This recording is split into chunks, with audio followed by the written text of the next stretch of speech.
Hello everyone, how are you all?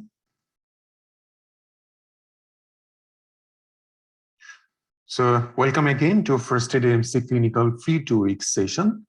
So tonight we are going to discuss pediatrics, and I hope that you guys liked our cardiology sessions and including our cardiology role play sessions. So it's been about 2 weeks we have been taking your classes, including the classes that we have taken also during our trial class, like on 3rd August, right, with your MSc presentation. So it's been a long time, but not so long, but again, we just started our first 2-week sessions with you, and this is going to be the end of today with the pediatrics session. So I hope that you guys are enjoying our session so far. The next class is gonna happen on day after tomorrow, that means Tuesday. On Tuesday, there is always a class for Dr. Tasrifa, who usually takes the role play sessions. So the next class will happen on Tuesday for those of you who are wondering about the next class, because we haven't given any schedule after today. So, but that will be for only our course students. After tonight's sessions, all the classes will be only for our course students. And I can see a lot of students already joined. So you will get all the informations on your Facebook group. And if still you are having any problem or anyone still wants to join the course, make sure you do that by 7th September, because that's the time when we'll close the admission for this batch. All right, so let's start our tonight's session and see that how pediatrics role play is important and how you can actually do that by yourself with your partners. Now, pediatrics is totally new for most of you, and we have a very appropriate, and I can say it's a brief but very concise and like a very important format we already have in place for you. So we'll just go through the pediatrics history format with you today, and we'll start vomiting cluster. For those of you who have been going through our classes so far, you know that we do cases as a cluster-wise approach so that your preparation becomes brief but detailed in another way. So we follow one format, and within that format, there will be like 4 or 5 cases we'll be able to mix it. But vomiting cluster encompasses like about 6-7 cases. You will see tonight.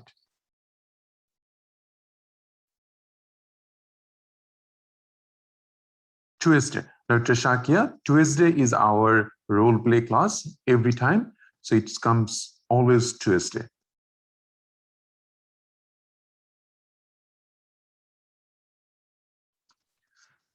Okay, now starting with a vomiting cluster, and when you will be doing the vomiting cluster, you will also get to know about the pediatrics question format.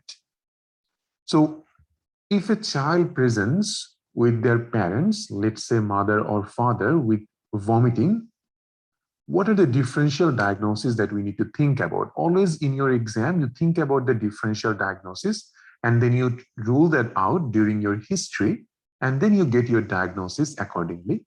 Okay, so always make sure you know your differential diagnosis. This is the first thing that you remember once you finish reading the question in the 2-minute outside. So in the 2-minute outside, that time is not only for reading the case, but also to prepare in your head that how you're going to ask questions to that patient. And to ask a question to the patient, you need to know the differentials. Okay, so remember the differentials at least before entering into the room. Now, what are the differential diagnoses of vomiting in a child? There's a lot of differentials, as you can see. Some are GIT related and some are non-GIT related. GIT related are more important because this is usually the cause. What we can think about, it could be gastroesophageal reflux, but gastroesophageal reflux will not come to you acutely. Usually they give you like few weeks, the child will have the problem and child will gain weight appropriately. Okay, it will not cause any loss of weight. That's the important part. Whereas pyloric stenosis comes very acutely, and the usual presentation is 2 to 6 weeks of life. And they comes to you with projectile vomiting, and most importantly, they start like having this failure to thrive, or eventually they also lose body weight. So that's pretty important diagnosis, and it comes in exam frequently also. Duodenal atresia, that's newborn vomiting cause. That means someone having vomiting since the day one of their life, and that's bilious vomiting. We think about duodenal atresia, which can be confused with esophageal atresia, because that's also day one vomiting. Okay, we'll go through these things, how to differentiate, and also tracheoesophageal fistula can have association with esophageal atresia, and that can present with vomiting in the first 24 hours of life. Other than this, patient can have incarcerated hernia. So always in children, it's a very important task. Any child having abdominal pain, having vomiting, you always look into their hernial orifice, because sometimes parents miss that. Parents may not even notice that there was a groin hernia there. Okay, so when you ask question in the history, parents will say, no, I haven't noticed any lump or bump in the groin. But when you do the physical exam, then you found out that there is an incarcerated hernia, and that's the cause of vomiting, abdominal pain, and everything this child is having at the moment. Okay, so very important not to miss this one. It comes frequently in exam also. Intersusception is also important. It comes with abdominal pain with vomiting. Volvulus, so intestinal obstruction can happen at any age group, including the child. So intestinal obstruction, volvulus, malrotation, Hirschsprung disease, all can present with vomiting. Acute gastroenteritis can present with vomiting also. So these are all the important GIT related causes. Now, most of this we have to rule out during our history. What are the non-GIT causes? Always rule these things, because these can be a cause also, because children, their symptoms are very hard to find out that why they are actually having this particular symptom, because they can't say to you that, doctor, I'm having abdominal pain, right? So many infant or children less than 1 or 2 years of age, they can't say that I'm having this problem, doctor, like an adult patient. So that's why it becomes very difficult to find out the source of their cause. And always we include these infections in a child like that. So any acute problem happens in a child, we always rule out infection possibility. Like what can be the infection? It could be UTI. It could be gastroenteritis as an infection, could be otitis media, could be septicemia, especially meningococcal meningitis, which we should always rule out in an acute vomiting child, or could be pneumonia also, but their presentation will be different. So pneumonia will come to you with cough, shortness of breath, and fever. With that, they can have vomiting. Any sick child can have vomiting, okay? Then one of the important things which comes in exam also, torsion of testis, that can present with acute vomiting with a testicular pain. Now, child may not be able to say, I'm having pain in my testis, right? So only vomiting can be the presenting complaint. So you need to find that out. That means during your physical exam, you need to look into the testis to see if there is any change in there. So all of this should be excluded in your history. And pediatrics is a very sophisticated area, right? Because you don't want a child to die in your hand. No one wants that. So you should always look for any possibility during your history and be very, very careful in your life, okay? You don't take risk in a pediatric patient, never ever. Always rule the important things. So let's say a child is there having an acute vomiting, and parents are here to discuss about it, and they're very concerned and they're very anxious about the child. So what do you do? So you start talking with the mother, because in your exam, there will be no child given as a role player. Okay, and there will be no child there that I can say, obviously. But sometimes they can give a dummy or just a child doll, and parents can pretend they are holding the child. So that can happen, but I haven't seen this much in the AMC clinical exam so far. But sometimes neonatal examination comes like that. So always there will be either father or mother as a role player who will answer your questions. So in that case, you need to reassure the mother or father, whoever is there as a role player. So always reassure the parents first. So let's say how you can start in here. You can say, hi Jenny, this is Dr. Arshan, one of the doctor in this emergency department. I got to know from the notes that your child is having vomiting since last night. You must be really anxious about him, but please don't worry. It's very good that you brought him here as soon as possible. And now that your child is here, we'll take care of him as much as possible. And we'll make sure he becomes well and comfortable just like before. Now, before I start asking any more questions to you, I would like to make sure your child is stable, and then I will ask more questions about him. Is that okay with you? Yes, doctor, that's fine. That's for online exam. If it's a face-to-face, what you would do, you would go back to examiner and say, examiner, I would like to know if my patient is vitally stable for further history. I would also like to know if there is any sign of dehydration in the child. In children, dehydration is very, very important aspect. So always ask it in these situations where it is relevant. Like someone having vomiting acutely, dehydration is very relevant, right? So you look for that. Examiner says, please proceed to your task or stick to your task. Or examiner says, what do you want to know? If examiner says, what do you want to know? Then you ask one by one that you want to know about blood pressure, pulse, temperature, saturation, okay, respiratory rate, and also sign of dehydrations. So these will be your vitals. Once you know that child is vitally stable, then you move to asking further questions. So what is your first question? Your first question is vomiting because this is the presenting complaint. So you ask about vomiting. So Jenny, would you please tell me a little bit more about the vomiting your child is having? So always an open-ended question, right? So they will give you some information, and some information they might not give it to you, but you need to find out these things from the patient.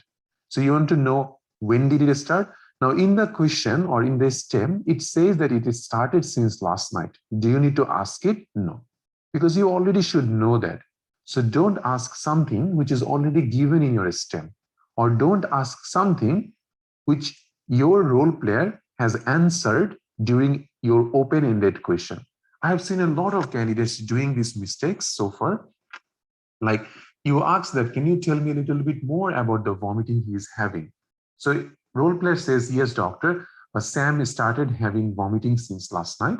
And it's 2 times so far. There was nothing in it except some breast milk that I have given. So that's the information was given to you by the role player. And you start asking question, can you tell me when did it happen? How many episodes so far? And what was the content of the vomiting? These are your questions, but already your role player has answered this question. So why you are asking it again? And it seems like one, that you did not understand what your patient said. Second, you are not paying attention to the patient. Both of them are not good things. Okay, so very important that you don't do this sort of stupid or silly mistake. I would not say this is a stupid. This comes as a nervousness during exam, and this nervousness you can't show it to the examiner or even your patient. Okay, it's good. It's okay to be nervous because this is our human physiological behavior, right? But that doesn't mean that you need to show it. Okay, you will be really frightened and nervous during exam, but that's inside you. You can't show it in your voice. You can't show it with your gesture. You can't show it anywhere. You will show you are confident and you're doing everything that you would do in a real life scenario. Okay, so that's very important tiny details that a lot of people even don't talk about. Okay, but these things actually counts in the exam. Now, you want to find out since when, how many episodes so far. We always use CCVO in anything which is coming out from the body, like any discharge. Vomiting is a kind of discharge. So you ask about the color of the vomitus, why it's important, because sometimes it could be greenish, which is bile stained. Sometimes it could be just whitish. That means it's coming from upper part of the stomach, right? Not from the intestine. So that color is very important to find out. What is the color of the vomitus? Have you noticed any blood in it? And then you can ask, what was the content of the vomitus? How much it was? Like, was it a small or large in amount? Was it very foul smelling? So this is your CCVO: color, consistency, volume, and odor. So you ask these 4 questions. So what was the color of the vomitus? Have you noticed any blood in it? What was the content of the vomitus? Was it a small or large in amount? And was it a foul smelling? The next 3 questions are pretty important. So you ask, was it forceful or projectile? Okay. Is there any relationship of this vomiting with food or feeding? If yes, then how long after feeding the vomiting started? And is he hungry just after the feeding? So these 3 questions: forceful projectile vomiting indicates pyloric stenosis. Now that doesn't mean it cannot be any other cause of vomiting. It can be also, but pretty commonly forceful projectile vomiting are usually present in a pyloric stenosis child. Child with pyloric stenosis, because they usually vomit just after feeding, they get hungry just after feeding, because whatever you are giving to the child is vomiting it out. So he gets hungry just after feeding because he's vomiting everything out. And he will cry in between the feeding also because he is hungry. Okay, so you ask this question. So is this forceful or projectile vomiting? Sometimes projectile they don't understand, then you say forceful or not. Any relationship of the vomiting with the food? If yes, then how long after feeding the vomiting happened? Is he hungry just after feeding? 3 questions. So that's your vomiting questions. We always ask our associated symptoms with this presenting complaint. So what can be the most important associated symptoms in a child who is vomiting? So you can ask about any distension or swelling of the tummy. Have you noticed any lump in the tummy or in the groin? Now, if you don't ask associated symptoms, but you ask these questions during your differential diagnosis, that's also totally fine. Okay, so your differential diagnosis should start in this way. So you ask vomiting, followed by you ask about bowel and bladder habit. So you start with the bowel habit. How about his bowel habit? When was the last time he passed his stool? Have you noticed any tummy distension or swelling? If you miss this question here, then you ask it here. Any history of diarrhea or constipation? This is a vital question in a vomiting child because you are trying to rule out a couple of things. By asking diarrhea, you are ruling out gastroenteritis. You are asking the normal bowel habit pattern. Sometimes even constipation, child can develop intestinal obstruction. So we need to find that out. We need to find out when is the last time he passed his stool. That's also to rule out intestinal obstruction. Because bowel habit, bladder habit comes immediately in our mind. So keep bowel habit and waterworks together. So ask how about his waterworks? Have you noticed any change in number of wet nappies? Any change in color or smell of the urine? And does he cry while passing urine? By asking these 4 questions, you are actually trying to rule out 2 things. 1, dehydration. 2nd, UTI. Child can't say that they are having burning sensation or dysuria. So child usually cry during passing urine because it usually burns during passing urine. So that's why they cry. So does he cry when passing urine? That's a UTI question. Any change in color or smell of the urine. UTI, the parents usually say that it becomes a little frothy, or sometimes it's very foul, smelly urine. So that's for UTI also. And any change in number of wet nappies. Children who gets dehydrated, obviously their number of wet nappies will be reduced. So these are important questions that you should ask. So you ask intestinal obstruction question, which is bowel habit question. Then you ask waterworks and UTI question. What else you can ask? You can rule out intersusception. So for intersusception, we ask this particular question that does he draw up his legs while crying? And does he turn pale while crying? It depends that if the child is crying at the moment or not. Most of the intersusception presents with sudden severe onset of crying. And that crying comes as paroxysm or episodes. So episodes of screaming, and during those screaming, child draw up their legs, and sometimes they also cleanse their fist as if they're in severe abdominal pain. So they draw up their legs up to the chest and they cleanse their fist during crying episodes. And sometimes they can also turn pale or blue during crying. So that's your intersusception question.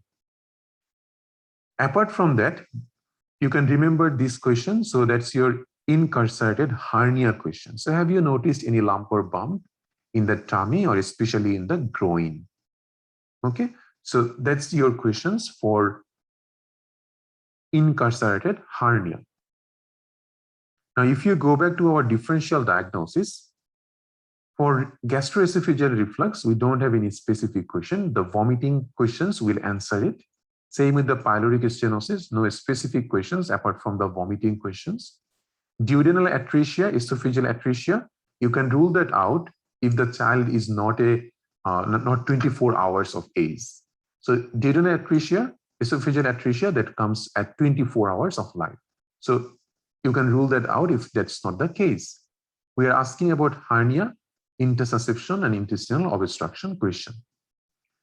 And also you're trying to rule out gastro and UTI.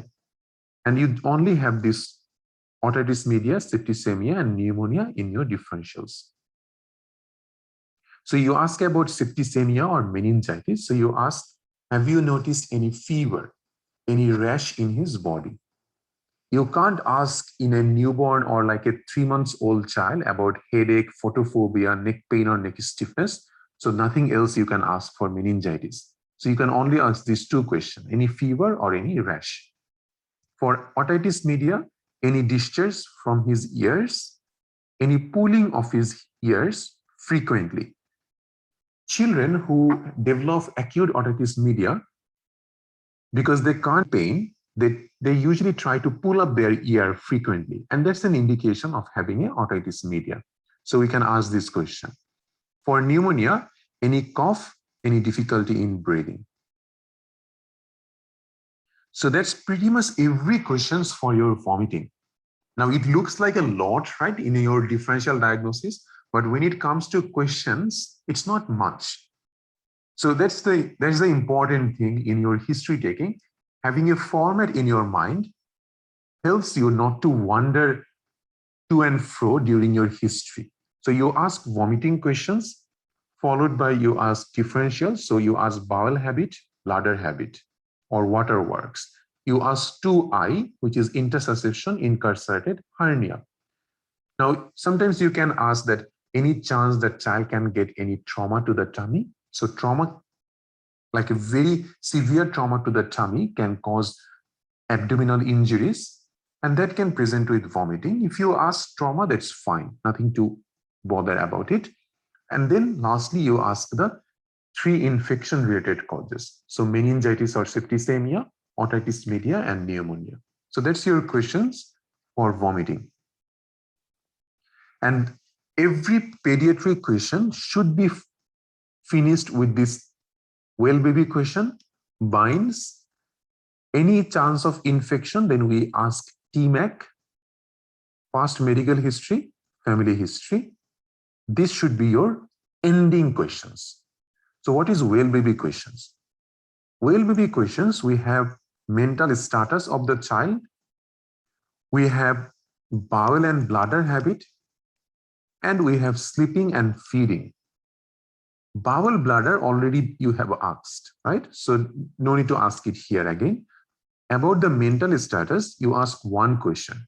Is your child active, alert, or drowsy? Is your child active, alert, or drowsy? That gives a lot of idea about the mental status of the child. Is he sleeping and feeding well? So that's your sleeping and feeding question. After you have done that, then you go for binds. Binds has a lot of things to ask, but we don't ask everything for every child. Depending on the presentation, we ask a couple of it from here. Binds means birth history, immunization history, nutrition,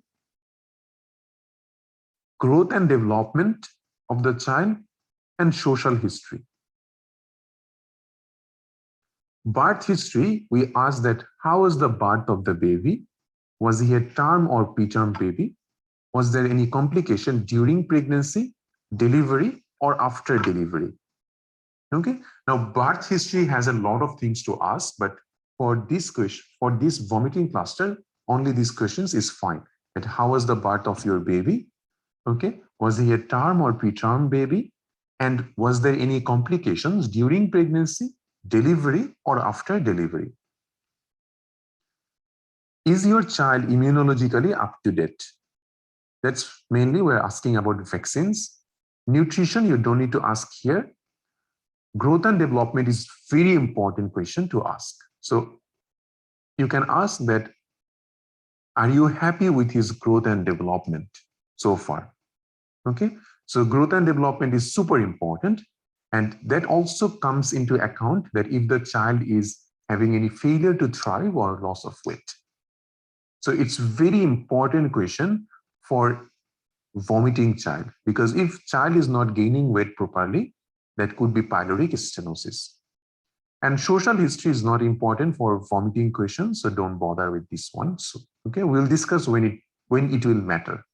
But for this vomiting cluster, we ask birth history very quickly, immunization history, and growth and development.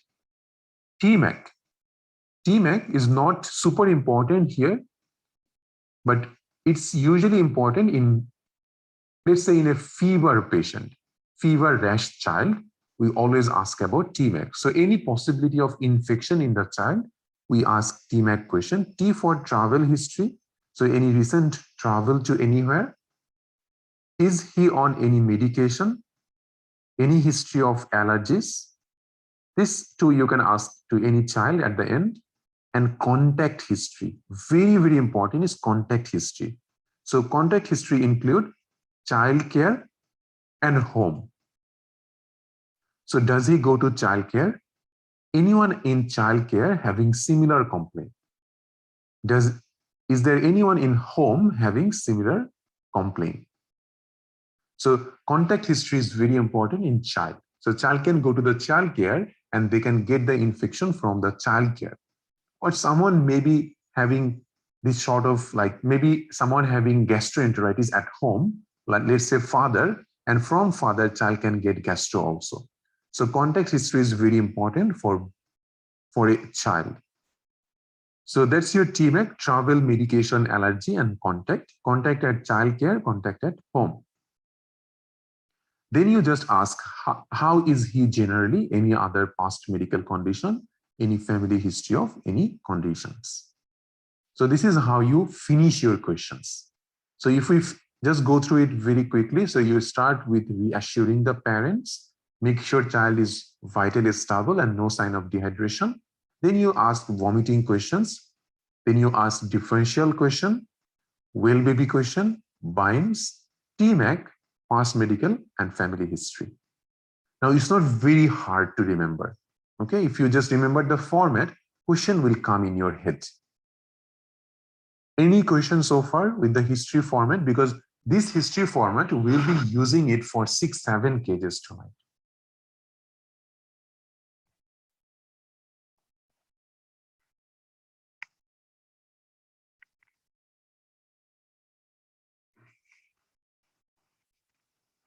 And Dr. Adel, yes, we should know about the difference between mild, moderate, and severe dehydration.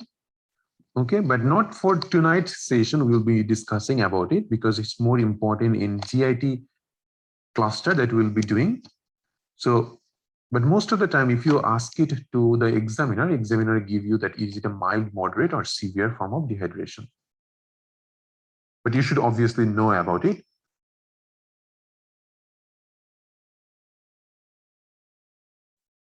There is no particular history for torsion of testis.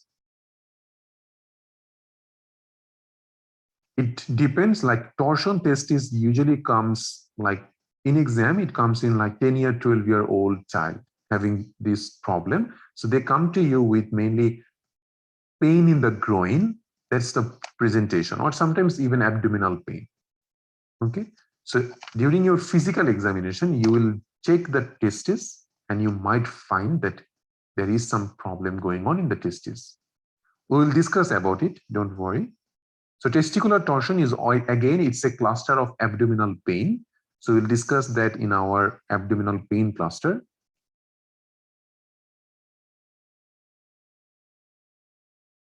So Dr. Nurun, as I said, that you don't get any finding in your online exam. So you don't ask it, you just say that you will check it. That you don't need to ask it. If you ask, no one will answer you. So why you will bother about it? So A for allergies, Dr. Idris. Yeah, it's totally fine, Dr. Farah. TMAC is not very important for a vomiting child. But if you're thinking about gastroenteritis, like if you get other findings, child having vomiting, some cramping abdominal pain, okay, and having diarrhea, then contact history is very important. So it depends on your finding. Sometimes you can easily rule that out. Like you don't need to ask TMAC for every patient. Okay, totally depend. This is called relevant history. The format that is given, it's for every pediatric cases, but we will not use this format like everything in every cases. Just the relevant things we will take it. Now let's start with the urinary tract infection. So mother came with 9-month-old female baby with fever and vomiting for the last 2 days, and you are a GP. So very important, you need to look into the question that what is your practice? Are you in a GP setting or are you in a hospital emergency department? So that's very important. Now a 9-month-old female baby having fever and vomiting. Now, when you get fever with vomiting, immediately your first thing to rule out is any infectious related cause of vomiting, right? So that's how you think. Someone having only vomiting, you don't need to think about infection first. But someone having fever and vomiting, you think about infection related cause first. And your question comes in that way. Your task is history, physical exam, and diagnosis, further management. Now, last 2 days, that's an acute condition. So you should make sure you reassure, you check the vitals, dehydration, and then you start asking questions about fever and vomiting. Fever and vomiting is your presenting complaint. So you can ask to the mother, which one came first, fever or vomiting? So which one came first? Fever. So you can, then you start with fever question. So can you tell me a little bit more about the fever? Since when? Is it continuous or on and off? Have you recorded the temperature? Any chills or shivering? Have you given any medication? If yes, then did that help? Very important. If the parents record temperature and they gave, let's say, Panadol or paracetamol or Nurofen, we need to ask that, did that help or not? Because there are some of the conditions which doesn't respond to antipyretics. Okay, so then we know that this is one of the condition. Okay, that's why we ask that condition. Usually we ask about Kawasaki disease. Kawasaki disease is one of the disease which doesn't respond with antipyretics. So we just ask that because of this reason. So fever questions are only these 3 or 4, since when, continuous or on and off, chills or shivering, did you measure the temperature, any medication you have given, did that help? After fever question, then you ask vomiting question. So same vomiting question like before. Once you have done the CCVO and other projectile and all those questions, then you start with infectious questions first. Okay, you don't go to the intersusception, intestinal obstruction at that time. You will obviously cover that, but at the end. You will start with the fever source question. Throughout the course, I will use the term fever source. Okay, and you need to understand what I am talking about, because I will not talk it like every time when we are discussing it. Okay, so what is fever source question? Someone having fever, it can be infection anywhere in the body. So head to toe, we ask fever source question.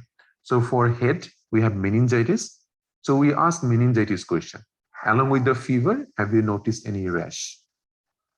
We ask otitis media questions. We can ask about viral RTI also.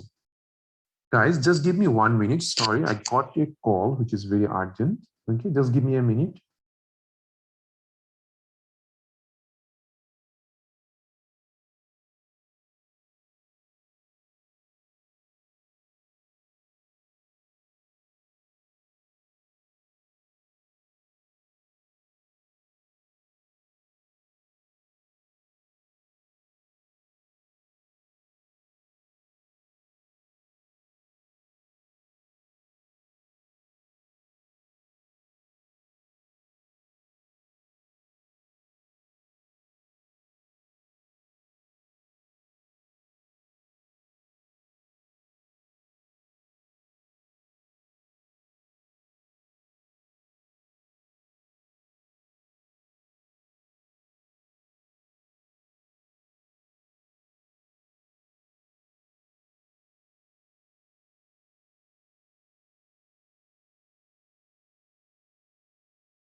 All right, guys, sorry for it.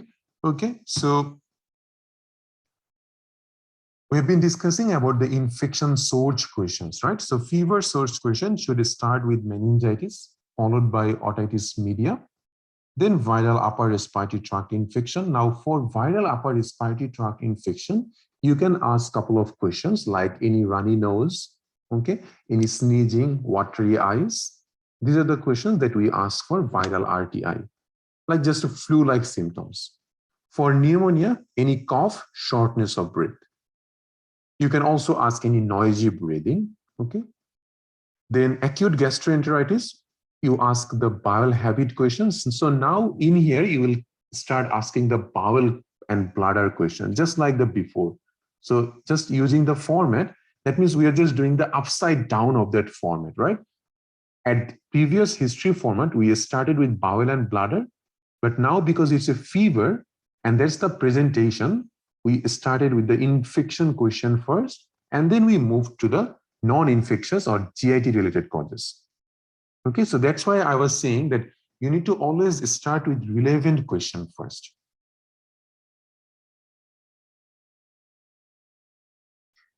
So for urinary tract infection, we ask the water work question that you guys just have seen. Now, who asked this question? Dr. Shakia. There are lots of questions for meningitis, but for a child can't say Like let's say we are talking about a 9-month-old in here. 9-month-old will not be able to say that if she's having any headache, if she's having any photophobia, if she is having any neck pain or neck stiffness. So those are the questions we ask in someone who can answer those questions. Okay, that's also important. If you are asking to a parent that any headache, does the light hurt his eyes, that's photophobia, any neck pain or neck stiffness, how the parents are going to answer that question, right? Because parents doesn't know that, and child can't say that they are having pain in the neck or they are having photophobia. So it depends on the age of the child that if you are going to ask those questions or not. So these are your differential diagnosis questions. After the DD, you will ask GIT related differential also. So you ask incarcerated hernia question. So any lump or bump in the tummy or in the groin. You ask about intussusception question. For pyloric stenosis and reflux, there is no particular questions. And lastly, you just finish with well baby, binds. In the past medical history, ask that any previous history of any kidney condition or urinary tract infection. Obviously, your finding in here will be fever, vomiting, and sometimes parents can say that, well, the child cries during passing urine. So child crying during passing urine, that's UTI. Or any recent change in color or smell of the urine, that's yes, that could be UTI also. So if you get those sort of history, then you include these questions. So past history of kidney conditions or urinary tract infection, and family history of kidney disease. Now come to the physical examination.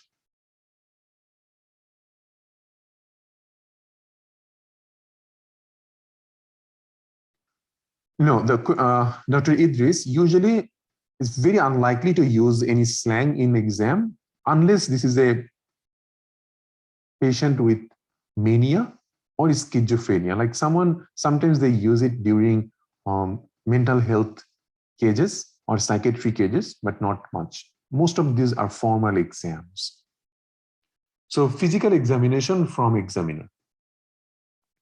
This is also important because we'll be using the same physical exam format for any vomiting patient. So how you will start in here, if you are going for an online exam, as I have been talking throughout this 2-week session, there are 3 possibilities for online exam. For online exam, you might get the physical exam card on your screen after history. Second, they can ask you to explain what physical exam you are going to do to the parents, or explain what physical exam you are going to do to the examiner. That doesn't mean that examiner will give you the information or the results. You will just explain the things, okay? And once you finish your explanation, physical examination card will be there on the screen, okay? So these are the 3 possibilities. Face-to-face has no other possibility, just one possibility. They will ask you to ask physical exam finding from examiner, which is your PEFE, physical examination finding from examiner. When you need to ask physical exam from examiner, you will ask in this way. So dear examiner, I would like to do physical exam of my patient. I would like to know the general appearance of the child. Is he active, alert, or drowsy? No. This is examiner saying no. Then you again ask, is there any dysmorphic features of Down syndrome? No. Then you can go to the P code. So any pallor, any icterus, any sign of dehydration? Okay? No. Sometimes during sign of dehydration, examiner can ask you what you are looking for in here. So you need to know what are the signs of dehydration you are looking for. So for sign of dehydration, you look for capillary refilling time, you look skin turgor, sunken eyes, mucous membrane, and anterior fontanelle, depending on the age. So capillary refilling time is very important. So you press the thumb or the nail, okay, and then you release that. The color should come back in less than 2 seconds, okay, if they are having well perfusion. Skin turgor or skin pinch test. So you just pinch the skin It can be from anywhere in the body, and skin should come back to normal position in less than 2 seconds. Okay. Then sunken eyes, also an important sign of dehydration. Dry mucosa, important sign of dehydration. And sometimes in depression, anterior fontanelle can be depressed also. So these are the signs of dehydration that you can look for. Ask, is there any rash anywhere in the body? And is there any skin pigmentation or congenital adrenal hyperplasia? Not very important. You can forget about skin pigmentation also. It's not so important, but we should always ask about mental status of the child. We should ask dysmorphic features, pickled, especially dehydration, and any sign of any rash. Once you have done that, then you ask vitals if it is not given at the first. If it is given at the first, then you don't need to ask it again. In children, we always ask growth chart. We don't ask BMI like adult patients. Remember, vitals and BMI I kept in the adult cases, like in cardiology. But in case of children, we don't use BMI. You can ask BMI after 12 years of age. So before 12 years of age, you use growth chart. So you ask the examiner, is there any growth chart available, doctor? Then you start your other physical exam one by one. So you can look for ear, nose, and throat exam. So you will say, doctor, I would like to examine the ear, nose, and throat. Now, ear, nose, and throat is important because sometimes fever can be related with upper respiratory tract infection. So what you're looking for. Now, today we are not going to discuss what we look for in the ENT exam because that will be included in respiratory system. Okay, just keep in mind that we do ENT exam. So we look into the ear for any tympanic membrane changes. We look into the nose for any nasal mucosal changes. Okay, any nasal discharge. We look into the throat for any tonsillar hypertrophy, any exudates, all these things. So ENT examination we will do. Any child having fever, okay, or vomiting acutely, we should not miss neck stiffness. That's very, very important. Okay, you can say you should never ever forget this thing because that's important for meningococcal meningitis or any meningitis. So neck stiffness is super important. After you have done that, then you go for systemic examination. So you will say, I will do head-to-toe systemic examination, doctor, but I would like to focus on abdominal exam first. Always start with the relevant system first. Someone having vomiting and your first system to examine is CVS, that's not good, and that's not relevant. Okay, so start with the relevant system first. So focused abdominal exam that means you will discuss in detail about this examination. So you will do inspection, palpation, auscultation. So on inspection, is there any visible distension, any visible peristalsis or mass? Very important, like visible distension can be there in intestinal obstruction. Visible peristalsis can be there in sometimes mainly in pyloric stenosis. Even you can get a mass. In palpation, you look for any palpable mass or any tenderness, and auscultation is the bowel sound audible or not.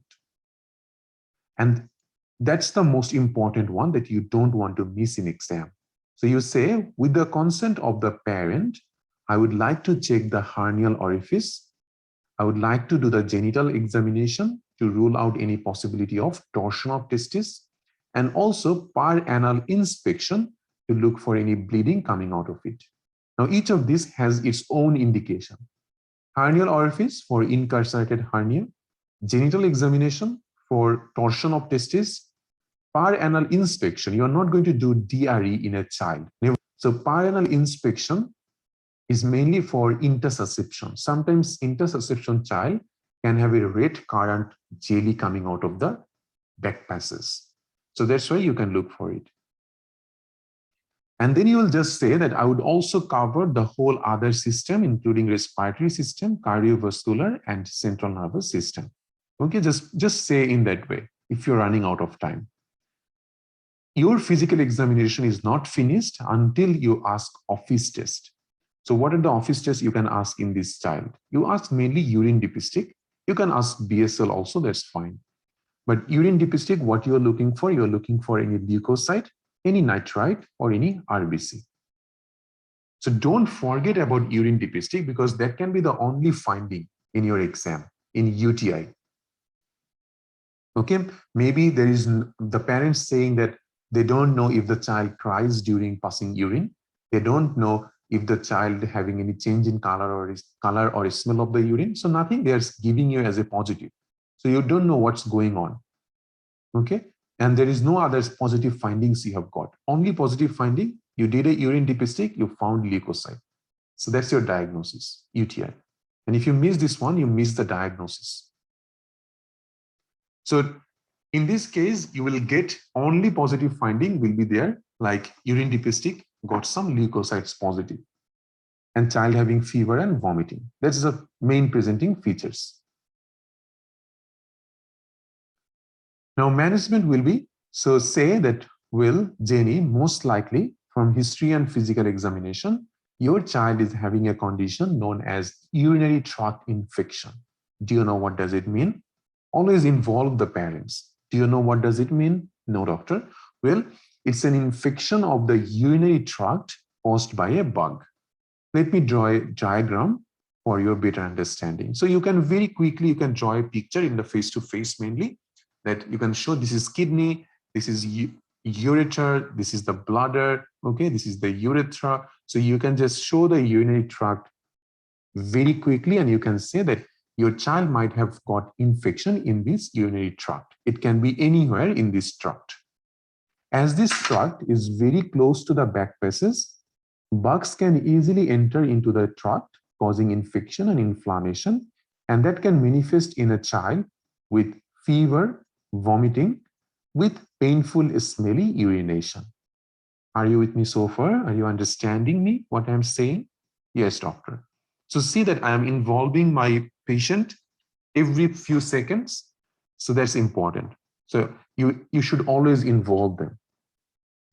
So your explanation is always like that. So your explanation should say what is your most likely diagnosis and what is the cause of the diagnosis. So it's caused by a bug. And try to explain a little bit about the pathophysiology of the condition, like you don't need to go in detail, never ever go in detail, just a little bit, draw the diagram, show that bugs can easily enter into the tract because it's close to the back passes. And it can present with these symptoms. Always say the clinical features. There comes our 5C of explanation. What is 5C? So C for what is the clinical condition this patient has got. Another C, what is the cause? Another C, what is the clinical feature? Another C, is it common or uncommon condition? Not like you can say it or not say it, it's fine. Obviously, UTI is a very common condition. So you can say, don't worry, it's a very common condition. Okay. Another C is complication or course of the disease. We don't say complication too much because it can scare them a lot. But again, it depends on the case. If needed, then we will discuss about the complications, but not initially. If we get some time, then we will go through the complications case by case. Okay, but this 3C is important. So what is the clinical condition? What is the cause? Is it common or uncommon? And what is the clinical features?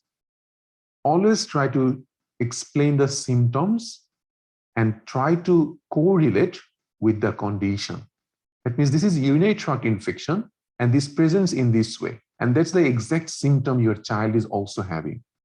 Okay, that will help them to understand that, well, my child has got UTI because she's having these symptoms. Okay, so they need to understand that. Once you have done that, then you go for further management. So you'll say, as your child is still 9-month-old and she is considered to be a part of vulnerable group of patients, and there is more possibility to have complications, I would like to send your child to the hospital via ambulance. Any child 9-month-old, like before 12 months, you should send the child to the hospital for better assessment and management. In the hospital, she will be seen by a child specialist for further evaluation and management.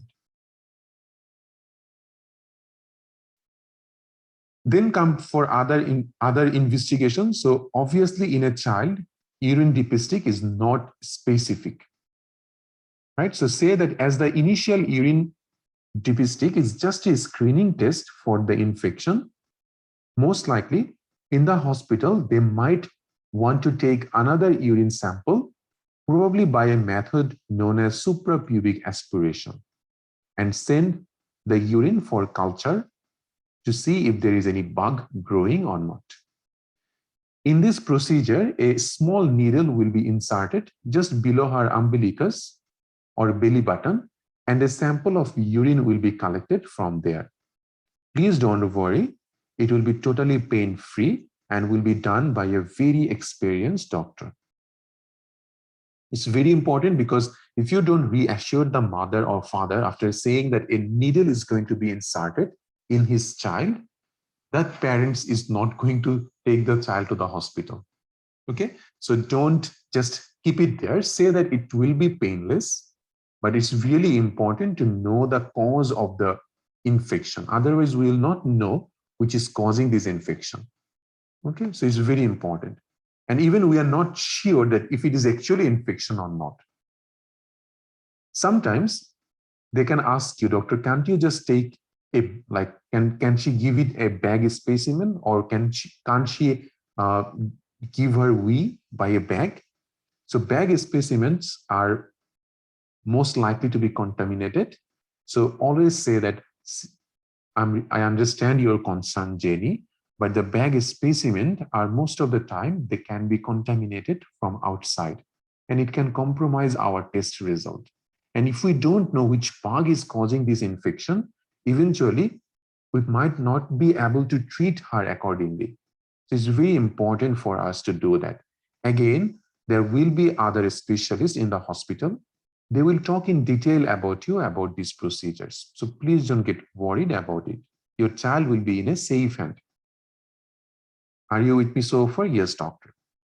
Once the urine has been taken, most likely specialist will start your child with some antibiotic to fight the infection and give Panadol for her fever. They might also decide to do further investigations if they think that she needs more workup to rule out any underlying structural abnormality of her urinary tract. So they might want to do an ultrasound of her waterworks system to exclude any structural abnormality. In some child, especially children who has recurrent urinary tract infection, specialists want to do another test known as micturating cystourethrogram, where a special dye is inserted into the urinary tract to look for any underlying abnormality.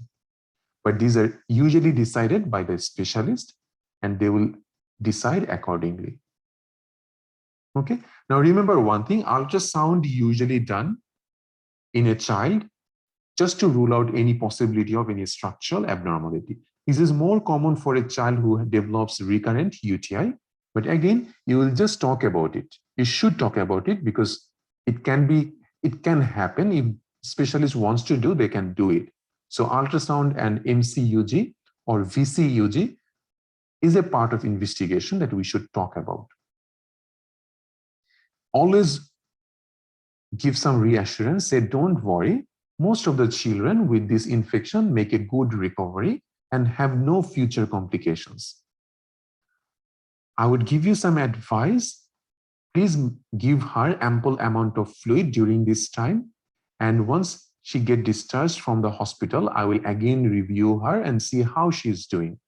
I'll give you reading materials. You can read about this infection on the way to your hospital. So that's your 4R, right? The 4R is review, referral, red flag, and reading material. You don't need to give red flag at the moment because child is already going to the hospital. So no need. You can give reading material. You can talk about review after being discharged from hospital. and you already referred the patient, right? So this is your 4R. Always at the end, if you have some time, give some reassuring sentence. Say that, Jenny, I understand that this might be very stressing for you, and you might not even thought about it when you presented to me earlier. But I really appreciate that you brought your child here today, and now we know why your child is having this problem, and now we can treat it, and your child is going to be fine, because this is a very common condition and lots of children have it without any further complication. You don't need to worry about it. Your child is in a very safe hand. So see, these reassuring things, it's really works. It's really important to do that in your exam, not only exam, in your real life also.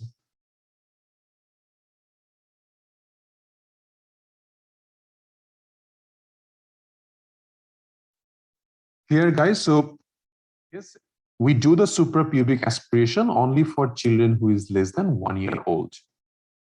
If we go to one of the guidelines for UTI and RCH, you will see about it. Very clearly it's written in here. So how we take that specimen and everything.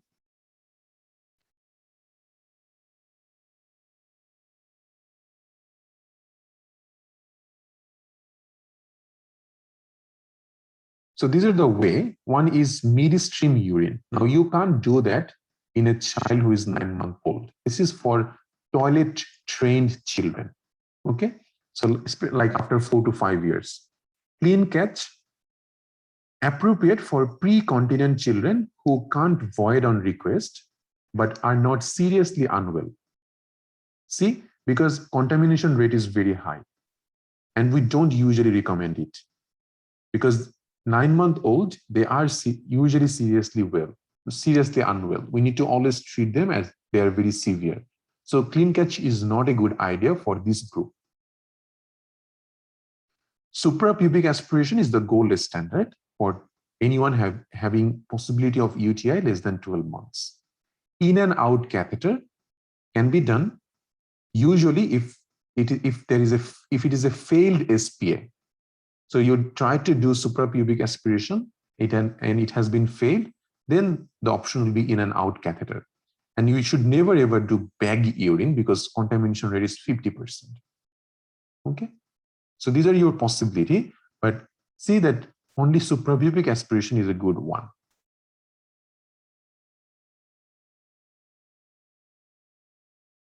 Sometimes we can do clean catch urine after 1 year old if the child is not seriously unwell.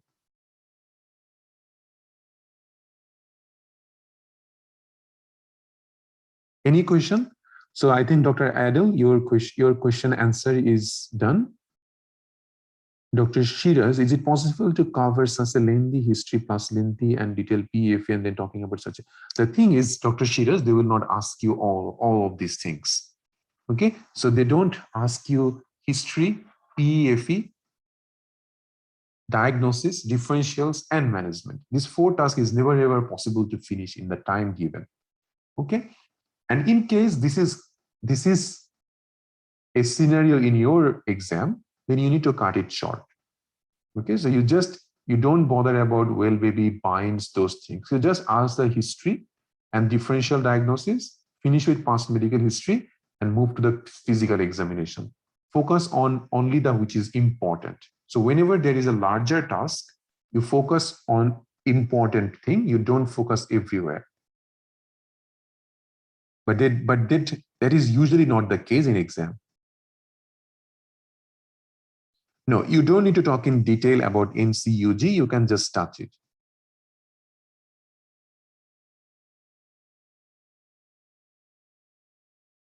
Yes, we do it in recurrent UTI.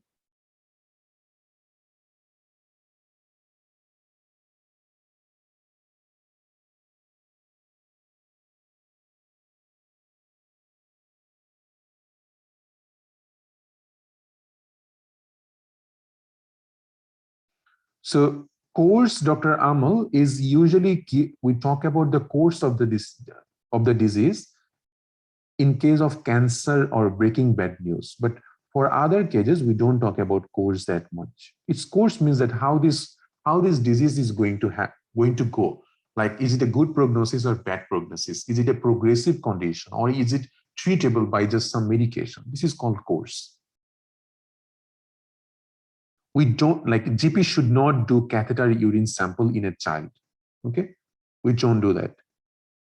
Send the patient to the hospital, they will do it. 5C can be used in every explanation. And you can use like lots of C's, that's fine.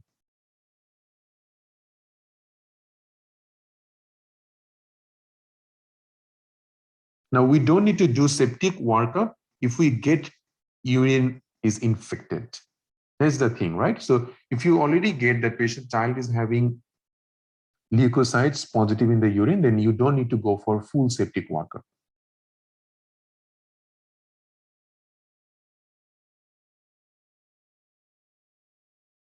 You can skip drawing in online exam, Dr. Amal.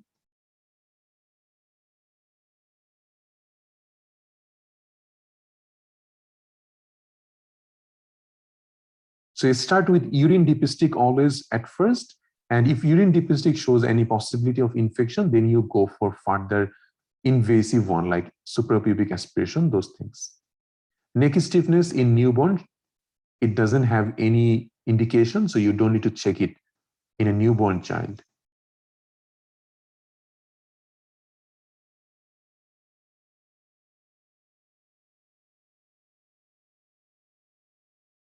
Yes, Down syndrome is most important for duodenal atresia, that's right.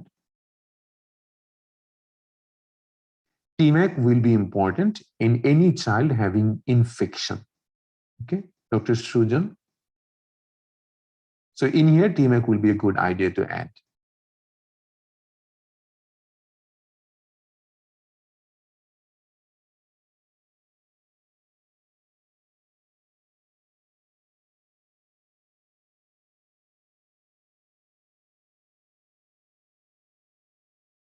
And if you're running out of time, do not miss this important thing, like what is urinary tract infection, okay, how it occurs, and what you are going to do. So you are going to send the child to the hospital. In the hospital, what they're going to do? They're going to do the suprapubic aspiration followed by antibiotics. And they might do further investigation, which include ultrasound. If you just touch these 3 or 4 points in management, you're good. So all these things in here, you don't need to say everything. I'm trying to say to you again and again, the lines that you see here, it's not mandatory to say everything. It depends on your time. So according to your time, you will cut short the things. Okay. If I already give you a cut short thing, and during exam you will cut short is more. So sometimes you will not even miss the important things. So I give you the whole scenario and then you cut short it in the exam, and you have to do that according to the time.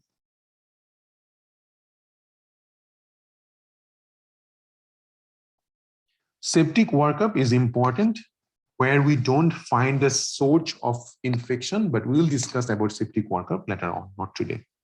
Let's move on.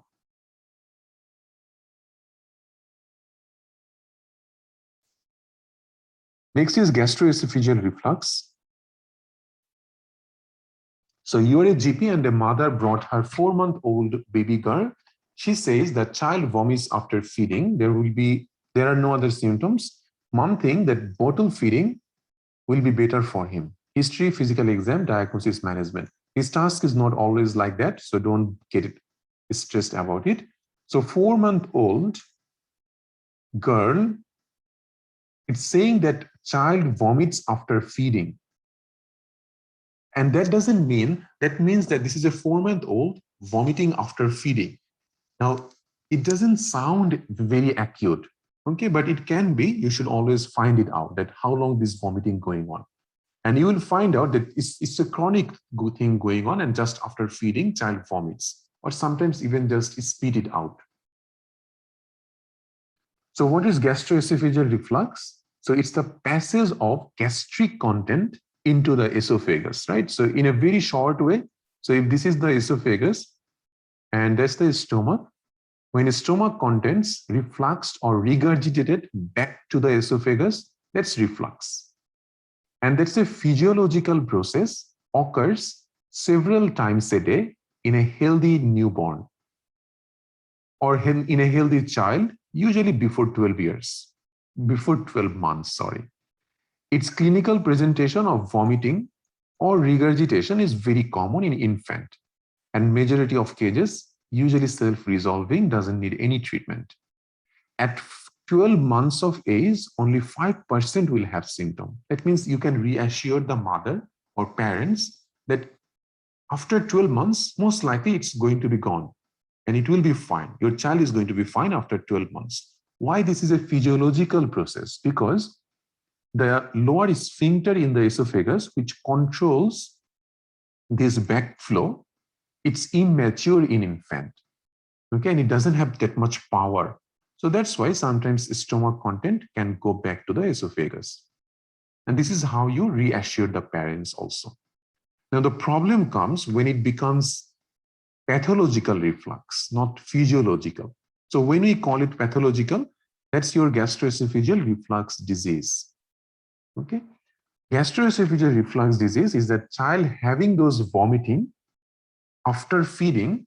With that, if you get any of this feature, you can't diagnose just reflux. Your diagnosis should be gastroesophageal reflux disease.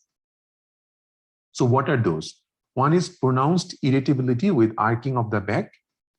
Child is refusing to feed, loss of weight or not gaining weight properly, hematemesis, chronic cough or wheezing. Sometimes prolonged reflux can cause nighttime asthmatic symptom or nighttime wheezing. So that's can present with cough or wheezing also. Apnea. So these are the things that you need to add in your history. So if you see that this is most likely a case of reflux, then in your history, you need to ask these questions just to rule out reflux disease. So positive things in the history can be like child vomiting after feeding. It's a content is white color and milky. So it's a breast, like all the breast milk is coming out. That means it's not something coming out from the intestine. Sometimes it can be even projectile or forceful, but important thing is child is gaining weight appropriately. And that's reassuring. If child is getting weight, even if the vomiting can be projectile sometimes, your diagnosis will be gastroesophageal reflux. Every examination is normal, no sign of reflux disease. So please remember in your history, you need to add these symptoms of reflux disease. So you ask the role player that have you noticed any arcing of the back? Okay. How about his feeding? Is he feeding well or if he's refusing to feed? Okay. Weight loss, you can ask directly. Hematemesis, you can ask when you ask the vomiting question, like any blood in it, it covers hematemesis. You can ask, have you noticed any musical sound coming out from his chest? That's wheezing.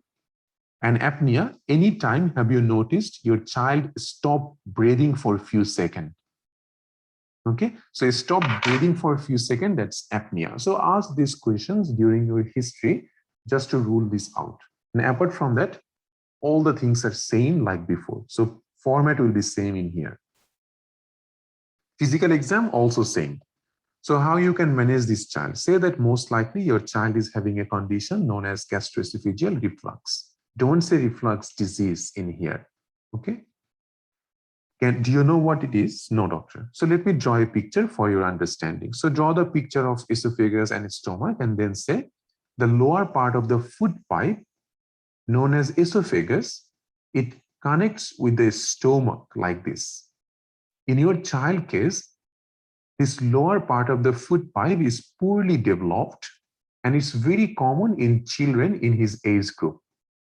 And that's the reason why the milk in his stomach flows back into his mouth, and especially that occurs when you put him down.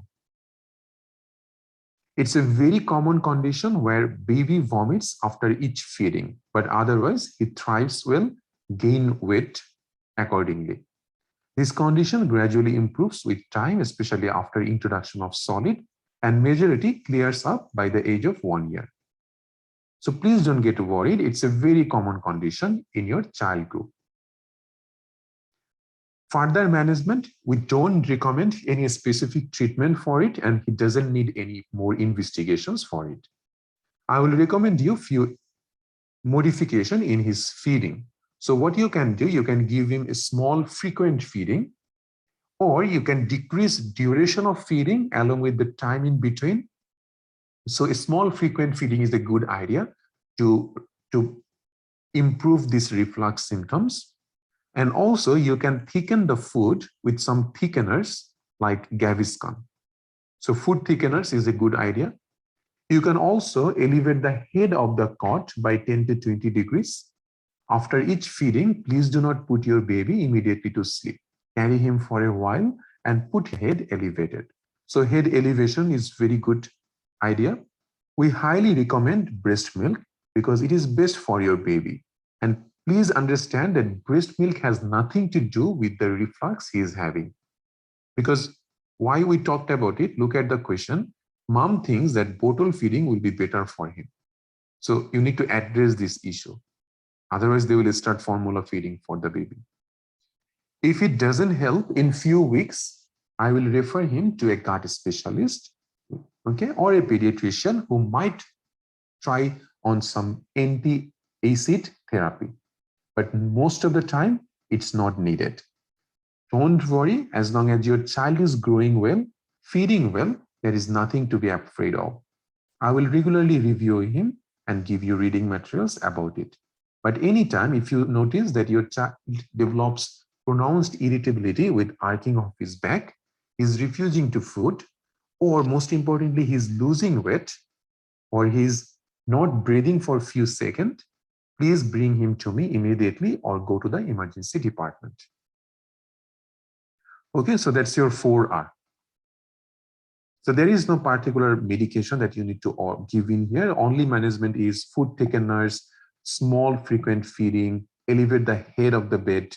Okay, these are the important things. Sometimes if that doesn't help, then we can send to a gastroenterologist who might put him on some anti-acid therapy, which is usually not needed. Okay. Clear, guys? Any questions so far? See that how we are using the format, and we just need to know the management. History and physical exam is already done. That's very amazing. I can't say that how easy it becomes using a format like this. Okay, so let's take a 10-minute break then, and then we'll go through other cases. All right, thank you all. 10-minute break.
All right, guys, let's start again. So someone asked the question, let's see. Dr. Salman. So classes schedule are Saturday, Tuesday, and Wednesday. Okay, so Saturday and Wednesday is mainly for theory classes, and sometimes after the theory classes, I will also take the role play sessions, just like the cardiology role play that we have done. So that will be the Saturday and Wednesday class. Tuesday is only for role play. Okay, and after role play also you will get the case discussion as well. That's pretty much everything. What will be the courses? When course will complete? It will be on January, the first or second week of January.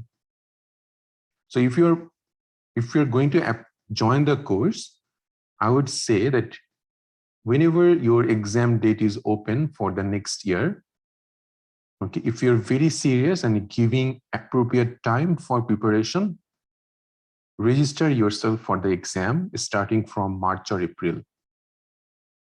Okay, so you should not take more than 7 or 8 months for preparation.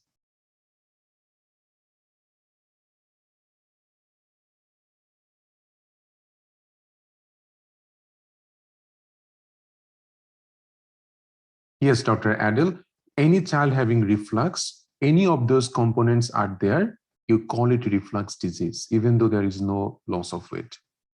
But most of the time, if complications happen, child will start to lose weight. At least they will not gain weight properly.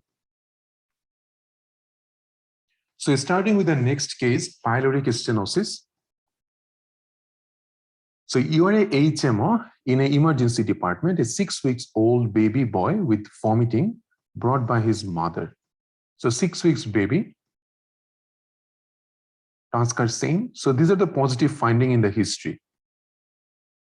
So remember I say that pyloric stenosis present usually between 2 to 6 weeks and very rare after 12 weeks. That means after 3 months, first time presentation with pyloric stenosis is uncommon. Okay, but more commonly 2 to 6 weeks of age baby comes with it. Vomiting will be non-bilious, that means not green colored. Progressively more forceful and projectile. Often hungry afterwards, and child will lose weight or there will be inadequate weight gain. So this is usually you will find out in the history. So mainly in the history, you will ask vomiting questions, so non-bilious vomiting, projectile vomiting, child have this hungry or crying after feeding, okay, loss of weight. These are all your finding that you will get here. Examination is important in here. So child most of the time becomes dehydrated in here because usually it's a large amount of vomiting will be there. Look for gastric peristalsis. So remember the abdominal examination on inspection, you ask for gastric peristalsis. So in pyloric stenosis, you can get a wave of muscle contraction across the abdomen, which pass from the left upper quadrant to the right lower quadrant. So you will get something like this, some peristaltic wave coming from the left upper end, going to the right lower end. On palpation, you can get a pyloric mass, which best felt in the right upper quadrant with the infant in supine position.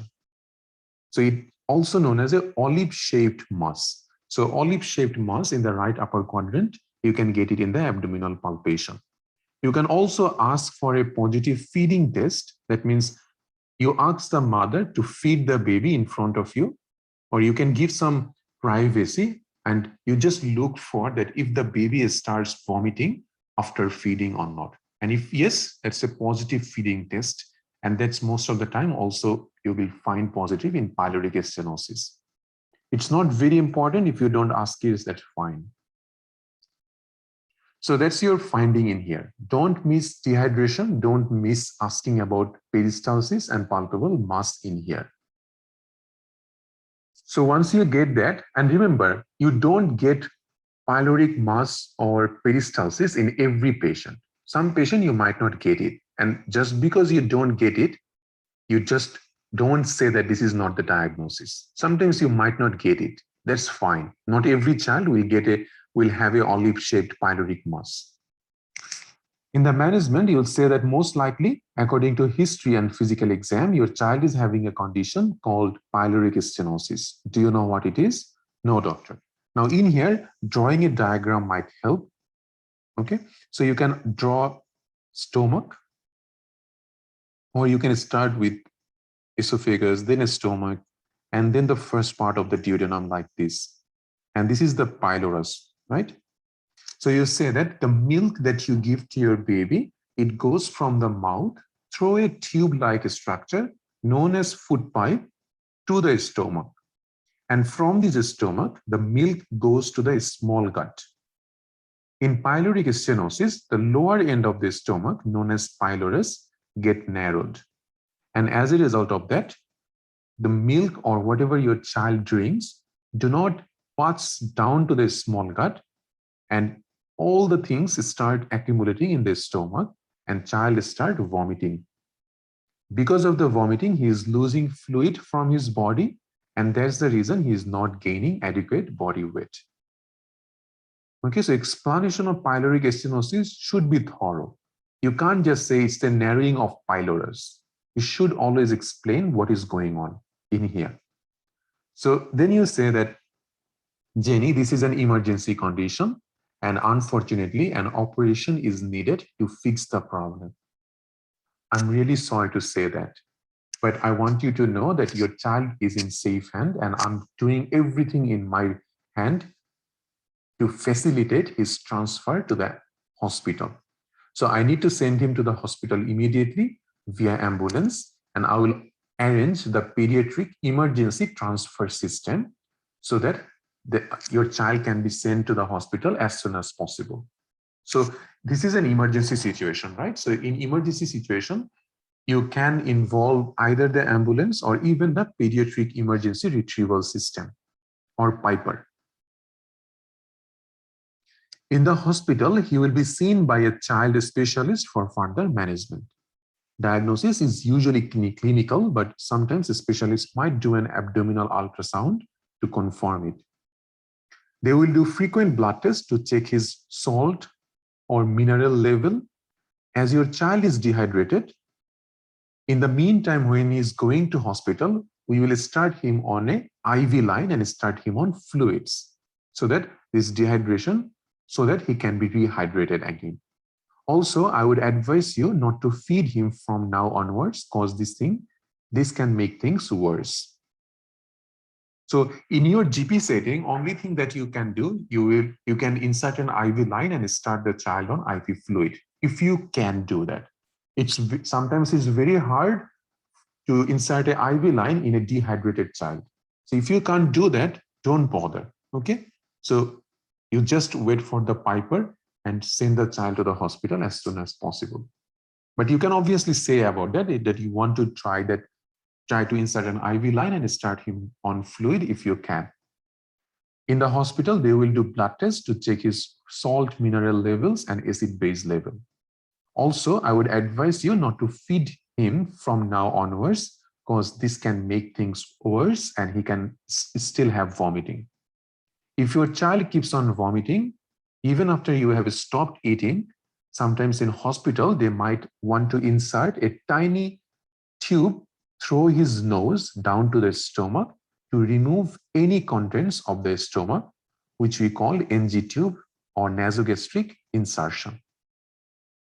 Once your child is stable, most likely an operation will be needed to fix the problem. Unfortunately, there is no medical treatment which can fix it.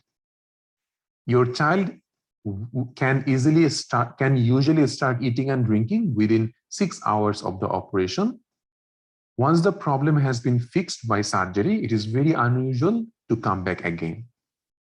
Now, for someone like a parents of a 4-week-old baby, if they hear from you that this child needs surgery and that's an urgent thing, how they will react? Okay, so you need to be very, very reassuring to the parents. So say that, I do understand that you were not expecting any of this when you came here today, but I want to assure you that your child is going to be fine and we'll do our best to manage his problem. and I'm sending him to a hospital where there is a lot of experienced child specialists are there who is going to fix this problem for your child. Please don't get worried. If you want me to call your friends, family members, I would be happy to do so. I will again review him once he is discharged from the hospital. I'll give you some reading materials so that you can learn about the problem a little bit on the way to the hospital. Okay, so reassurance is very, very important. If you don't sound reassuring in this sort of cases, then you can't pass these cases. But the thing is, usually management doesn't come. They ask you just to say the diagnosis and further differential diagnosis. That's the only thing they usually ask. But again, we should know what is the management in these cases.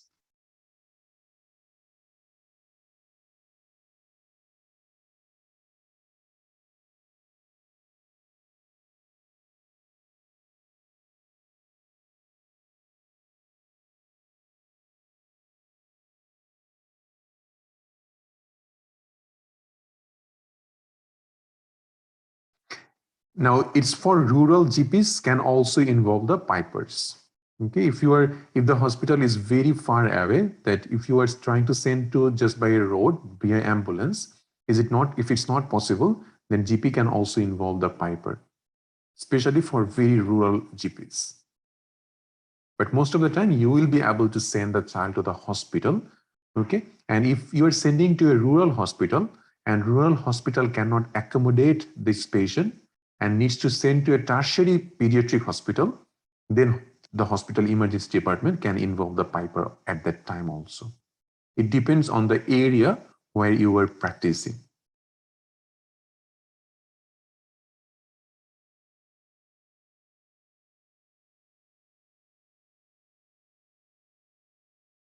Next is intussusception. You are a HMO in emergency department, 5-month-old boy with multiple episodes of screaming for the last 6 hours. He has vomited twice in the last 3 hours. History, physical exam from examiner, explain mother the condition and further management. Remember, I told you that screaming or episodic crying is one of the features of intussusception. And as you can see, that's usually the presentation also.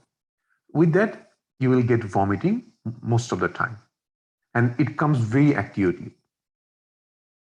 So you need to reassure, you need to make sure child is stable, no sign of dehydration, then you start your history. So you ask the mother to explain about the screaming episodes. So since when this screaming started, okay, anything particular happened before this episode?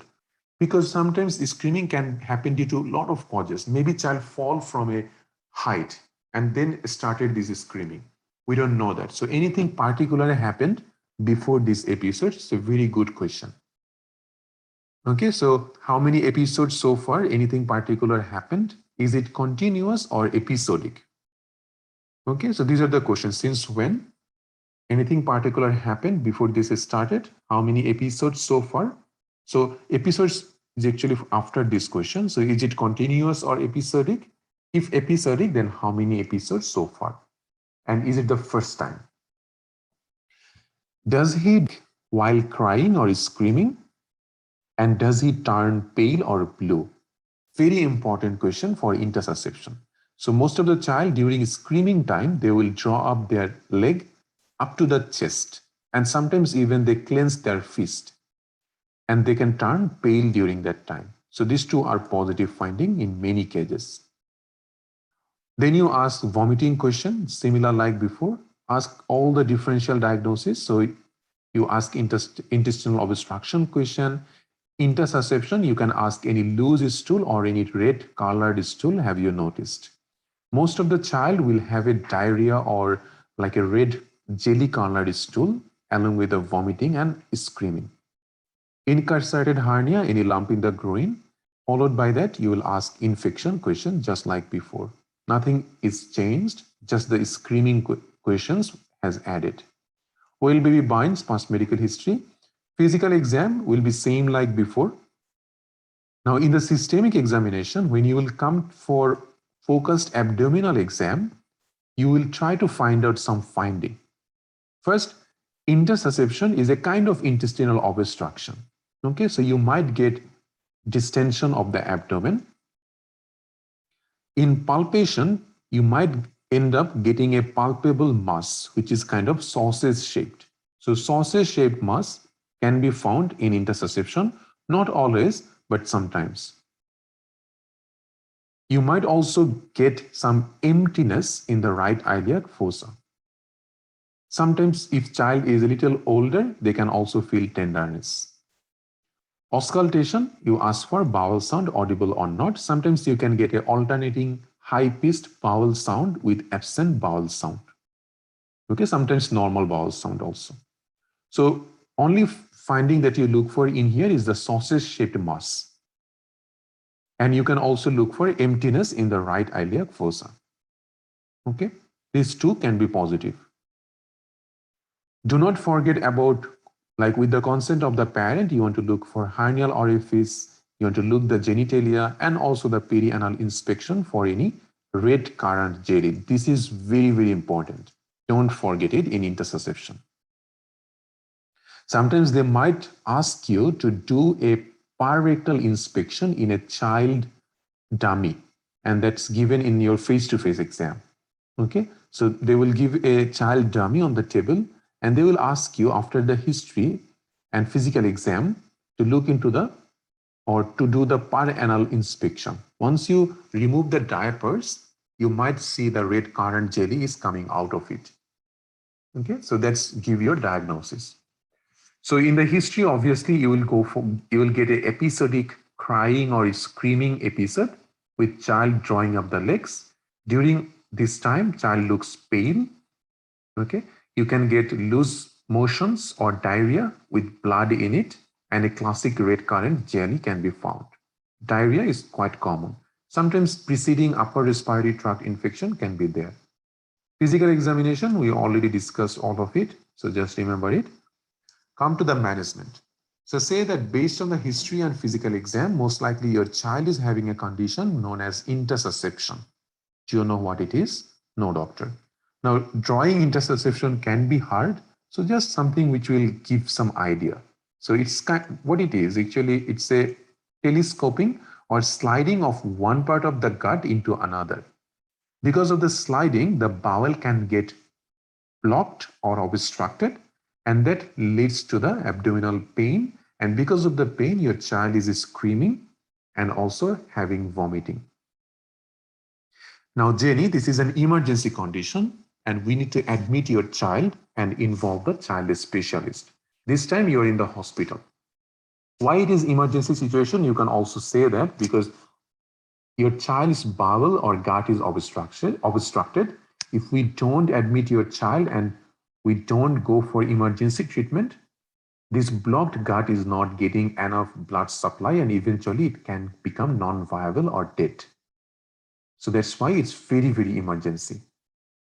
In the meantime, please do not give any food and drink to your child, and we will try to put an IV line, start him on some fluids. A specialist will come and review the child and also might order an ultrasound and X-ray of the tummy to rule out any obstruction. Once the diagnosis is confirmed, treatment is given by a specialist, a radiologist, and a pediatric surgeon. The most likely management is to go for an air enema, which is passing a small tube at the back passes through which air will be passed. And through this air, the blocked or slided gut, okay, can become normal again. Please do not worry. Throughout the procedure, your child will be monitored by the specialist and he will be in sleep. So he will not get any pain during this time. Unfortunately, if this procedure is not effective, then the next possible option is going for surgery. Okay, and then just give some reassurance. And in here, there is nothing to give as a 4R because you are in the hospital. You can give some reading material to the mother. That's all that you can do. Clear, guys? Intussusception. Any question? So for intussusception, you need to explain what it is. So this is emergency, need to be admit it, and involve the specialist. In the meantime, you will insert IV line and start human fluid. Ask the mother not to give any food and drink. And further investigation is ultrasound and X-ray of the abdomen. Main management is air enema. If that's not effective, then surgery. So this is what you need to talk about in here.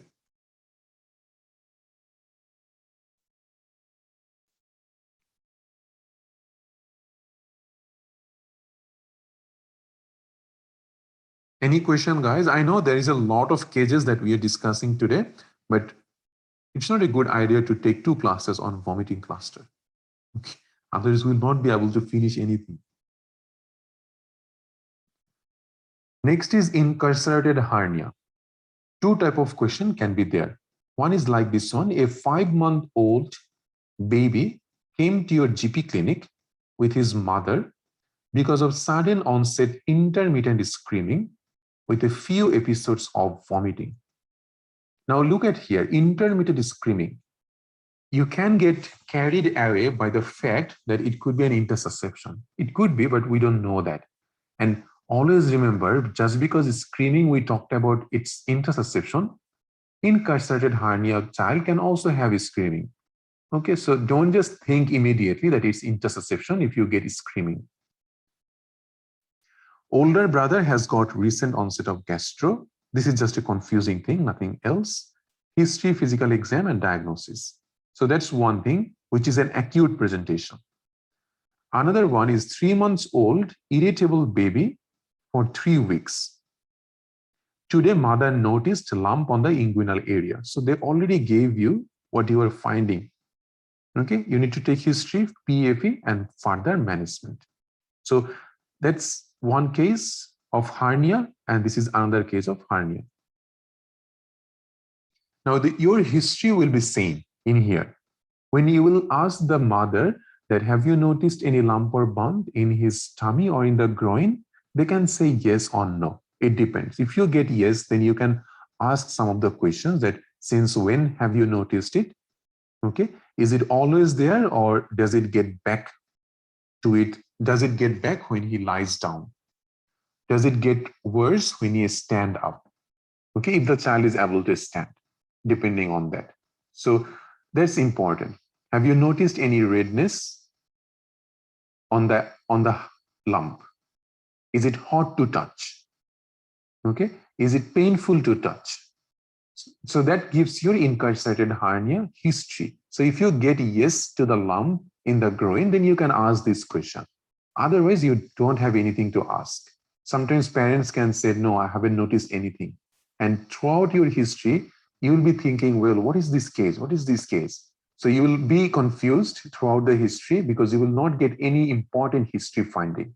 So no child is not drawing up the legs during screaming. Child doesn't look pale during screaming. No loose motions, nothing you have got. Okay. And in the physical exam, when you look into the hernial orifice, examiner give you a picture of incarcerated hernia. Then you know the case. So it can happen, so be prepared for it. Don't get confused and surprised and keep asking questions because you haven't got any positive history. Okay. So during that time, when examiner shows you the picture of incarcerated hernia, so you can ask examiner something. Or first, anytime examiner gives you a picture, you should explain it to the examiner. So you can say, examiner, I can see there is a red or erythematous lump on the right inguinal area. I would like to know if it is tender to touch. Is it reducible? Okay. So 2 important things is it tender? Is it reducible? You can ask, can I hear any bowel sound on auscultation? But the most important fact that you will be looking for in this examination, that is it tender to touch and is it irreducible? Because if it is irreducible, then you know this is an incarcerated hernia or a strangulated hernia. Okay, so then come to the management. So you'll say from history and examination, most likely your child is having a condition called incarcerated hernia. Do you know what it is? No, doctor. So Jenny, a hernia is a protrusion of part of the gut or a fatty material through a weaker part of the tummy wall. It usually seen as a bulge or a lump under the skin in the inguinal or groin area. In a simple hernia, the bowel or the fatty tissue are able to move freely in and out of the defect, which we call reducible hernia. But if part of the bowel becomes trapped and can't return back to the tummy, then it has a risk of having its blood supply cut off, and then we call it as an irreducible or incarcerated hernia. Because that part of the bowel is trapped in this area now, and it's not getting enough blood supply, this part of the bowel can eventually become dead, and we might need to cut it out if we don't treat your child as soon as possible. And that is why it's an emergency condition. We need to admit your child now, and he will be seen by a child specialist for further management. Please do not feed him or let him drink water at this time. We will put an IV line and start him on IV fluid. Most likely, a specialist will go for surgery to put the blocked gut back inside the tummy. Please don't get scared. We will do our best to manage his condition. And it's not very uncommon condition. There is a lot of kid who comes similar like your kid, and they don't have any further complication of it. And we have a very good team of doctors here who will take care of your baby. Okay. Any of these cases, guys, reassurance is so much important. You can't just talk about management and go into that what the surgery will be like, how the surgery will be done. You don't need to explain it because there's the part of the surgeon. Okay, and you don't have that much time also. So you just say that this, like, it needs surgery to put back the blocked gut back into the tummy. That's the only thing that you say. You don't need to say like what will happen during surgery. We'll give anesthesia. We'll do this surgery like this. We'll cut the area like this. So you don't need to say about anything. Okay, just touch the point. That's my idea always. Okay, in the management as a junior doctor, you don't need to explain everything. You just touch the point and give the options.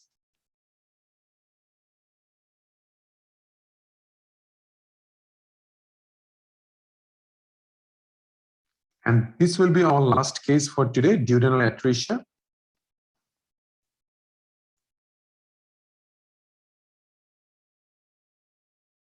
Any questions so far, guys?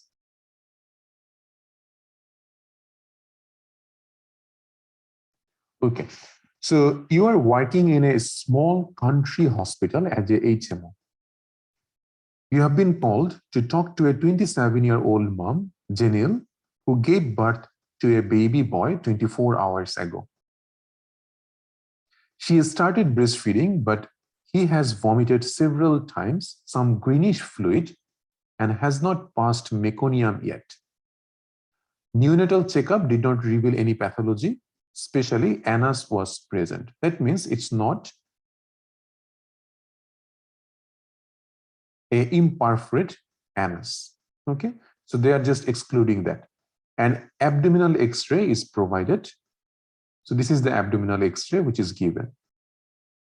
You need to take a brief history, explain the X-ray finding to the mother, and discuss the most likely diagnosis and management with the mother. So look at the X-ray, what you can see.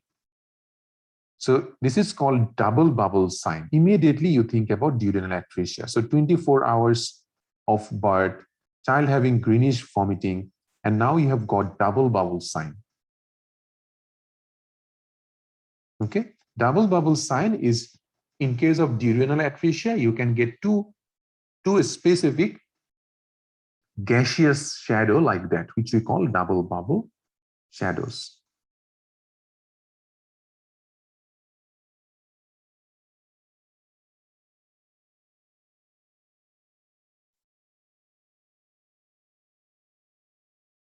Now, in this case, the same thing. So In this case, what you will do, this is a 24 hours just after the delivery and mother is here to talk. Okay, and you're in the hospital. So reassure the mother, congratulate her that, well, congratulations on your baby. And obviously it's it's in between. You need to congratulate her and again reassure her about this vomiting. So you will say, hi, Janelle, this is Dr. Arshan, one of the doctors in this emergency department. I got to know from the notes that you had a baby just 24 hours ago. You must be really excited and congratulations. But I also understand that you are worried about your child because he has been vomiting some greenish color fluid since the birth. Please don't worry, we are here to help you. I need to ask you some questions about it, and then I will also have a look at your child. Before I ask any further question, I will just make sure your child is stable enough, and then I will start asking questions. Okay, so in the face-to-face, you will ask the hemodynamic stability and dehydration from examiner. And then even before asking further questions, you can ask the mother how you are feeling after delivery. Are you alone here? Do you need me to call someone to be with you at this time? So if you want, you can also add this, but that's not mandatory. You can ask or you can do this at the end of the history. That's also okay. So you start asking question about the vomiting and everything. Same like before, associated bowel bladder questions and also infection related questions. All the similar question you will be asking in here, nothing else. Okay. Because duodenal atresia child can have association with Down syndrome, ask directly to the mother that what was her age during this pregnancy, if it is not given in here. Like in here, you already know it's a 27-year-old mother. Sometimes if it is not given, then ask directly to her that I'm really sorry to ask, but can you please tell me what is your age? Because it's really important for me to know. Okay, and also ask that during her pregnancy, did she have Down syndrome screening or not? Okay, that's very important. Apart from that, every questions will be similar like before. Now come to the explanation of the X-ray. So what you will find out in your history, right? You will find out child started vomiting just after starting breastfeeding. Okay, and every time mother feeds, child vomits. Child also having the green color vomiting, that means that it's coming something in from the gut, right? So it's a greenish or bilious vomiting, so it's a problem in the gut. So it can be duodenum, jejunum, ileum, large gut, anything can happen. Okay, but 24 hours of birth, child starts vomiting of bilious fluid, bilious vomiting, we should always consider duodenal atresia first.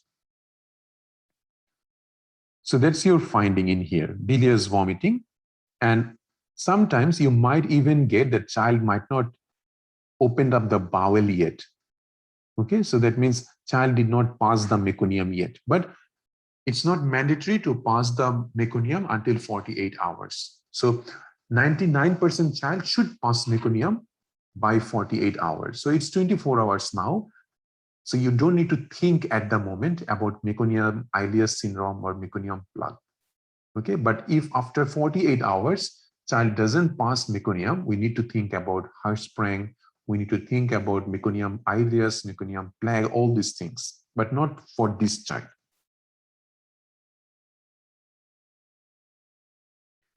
Explain the X-ray. Explanation of X-ray is a vital part in your exam. You need to have some idea about how you can explain this thing to a patient, because you can't use medical jargon in explanation. So you say that, well, see, Janelle, this is the X-ray of your baby's tummy. And whatever you see, you'll explain. So you'll say that, let me bring this X-ray to the explanation so that you understand.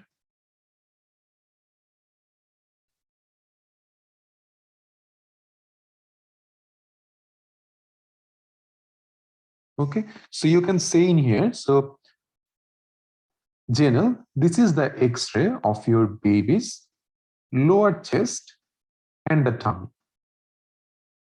In the X-ray, some looks blackish and some whitish. The blackish are which contains air, and the whitish are usually which contains which usually are bones. So bones look white in X-ray, and air containing organs looks black in X-ray. Because your lungs contains air, that's why it looks black in here, and in the middle is the heart of your baby. Now, if we look at the tummy, you can see there are two black shadows in his tummy, and these are the gaseous shadows, which we call double bubble sign, because we can see two gas shadows in your child tummy. From this X-ray and the symptoms, most likely I am suspecting a condition known as duodenal atresia. Do you know what it is? No, doctor. Well, let me draw a picture for your better understanding. So you draw a stomach and duodenum, and you say that when you give breast milk, the breast milk goes from the mouth into the food pipe, reach the stomach, and then goes to the small gut known as duodenum. Duodenal atresia is a condition in which there is an absence of part of this small bowel known as duodenum. It is not an uncommon condition, but the exact cause why it occurs is unknown. As your child getting the breast milk and it can't pass down to his other part of the gut, your child having vomiting after each feeding. This is an urgent condition and it's need to be referred to the tertiary hospital as soon as possible. So I would like to arrange an emergency pediatric transfer system, and they will take your child to the hospital as soon as possible, will be assessed by a pediatric surgeon for further management. Now it totally depends. If the child is in the rural hospital, sometimes this child might need to go to the tertiary hospital for further treatment. If you are in a GP setting, again, you have to send the child to the hospital through Piper or ambulance, depending on the locations. Okay. And the management is same like before. So in the meantime, you might start an IV fluid. You will ask the mother not to feed the child. Okay. If child keeps on vomiting, they will insert an NG tube. Reassure the mother that the outcome of the surgery is very good, and sooner we manage it, better it is. Okay, and lastly, just finish with 4 hours. So only thing you need to talk about duodenal atresia, they don't worry about a lot about management, what you are saying. You need to explain the X-ray pretty like in a simple way.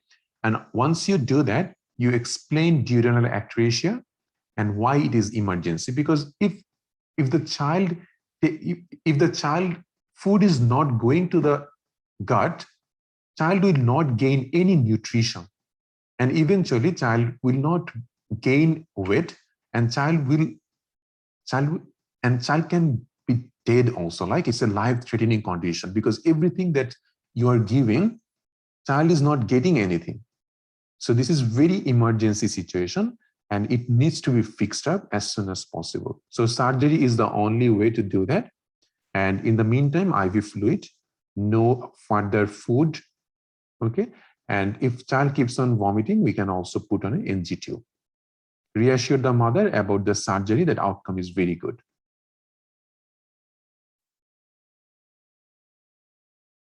There is another case. I would just go through this thing very quickly with you.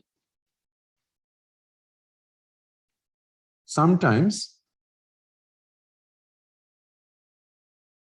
esophageal atresia and tracheoesophageal fistula can come in exam. So you need to have some idea about it. The management is same, surgical correction.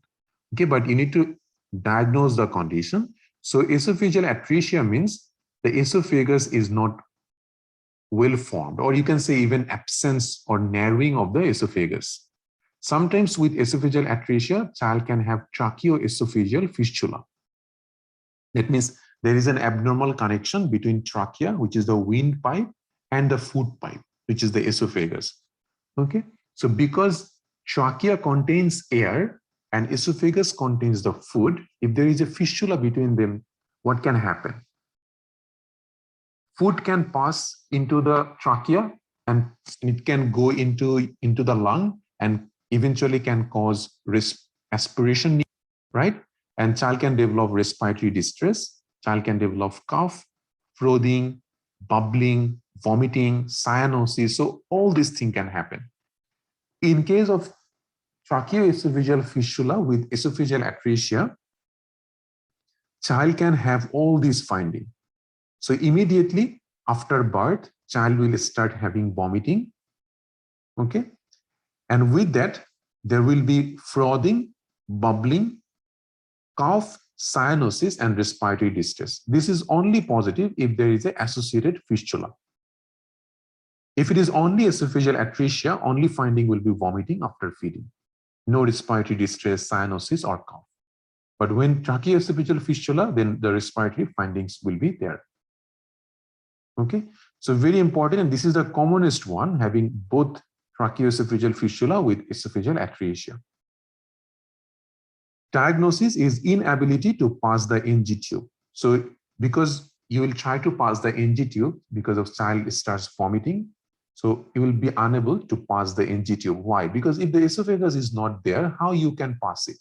So on the X-ray, you will find out coiled NG tube in a blind pouch.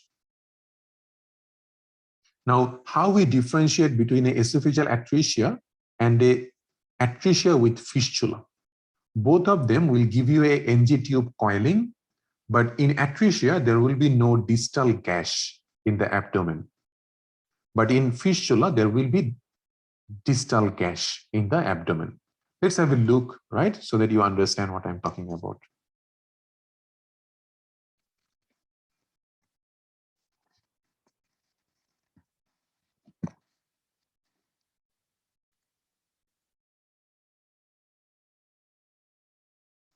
So look at here, what you can see. Guys, this is the NG tube coiled, right? So coiling of the NG tube you can see here. And can you see any distal abdominal gash? No. So no distal abdominal gash, coiling of the NG tube, that's your only esophageal atresia. Now see one other one.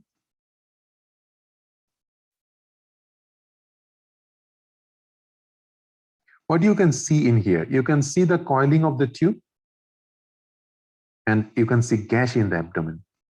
So that's your fistula with tracheoesophageal fistula with esophageal atresia. And this is your lots of subtypes. So normally what should happen, this is the trachea and this is the esophagus, and they are separate. They don't have any connection. But in case of atresia with fistula, your esophagus will end in a blind pouch like this. Okay, and the distal end of the esophagus will connect with the trachea, causing the distal tracheoesophageal fistula. This is the commonest form. Okay, clear, guys? Any question with this one?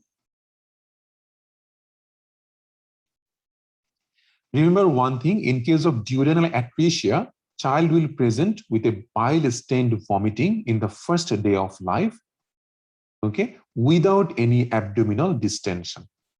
So bilious vomiting without abdominal distension on the first day of life. That's the duodenal atresia.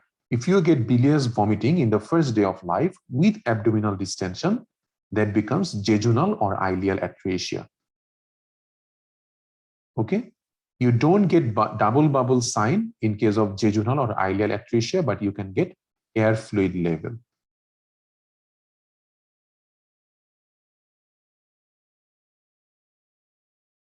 Meconium ileus, it's not very commonly asked, but sometimes I have seen it. In meconium ileus, only thing will be positive that child is already diagnosed with cystic fibrosis. So cystic fibrosis child developing features of intestinal obstruction, you should consider meconium ileus always. Okay, so presentation will be vomiting, and most of the time it's a bilious vomiting with abdominal distension and no passage of meconium.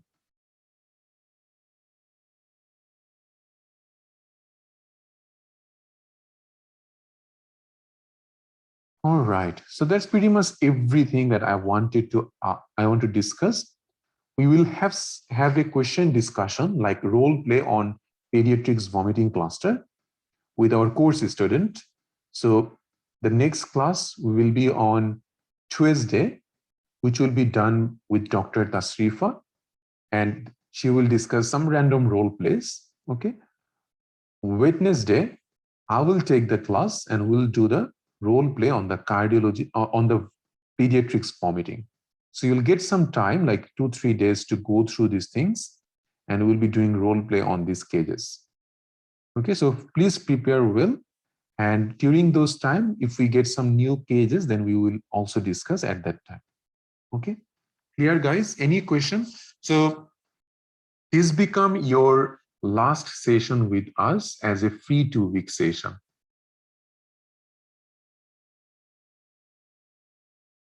As when we started our trial session, I have shown you a video about the course. So I'll just show you again so that you can go through that. And if you still have any question, feel free to ask me at this time. Okay, so let me show you the video about the course and what it's going to cover. And then if you still have any question, I can answer that.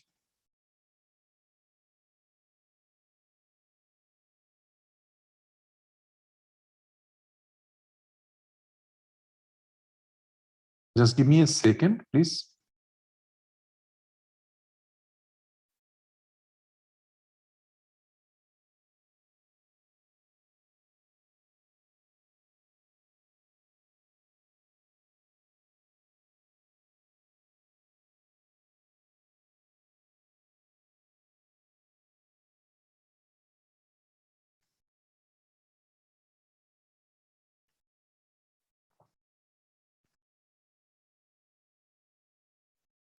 And those of you already joined the course, you don't need to go through this video because you should already know about it. So let me play this video, and still if you are having any question about the course, just ask me. Thank you.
Okay, so I guess there's a lot about the course. If you guys are still having any question, feel free to ask me.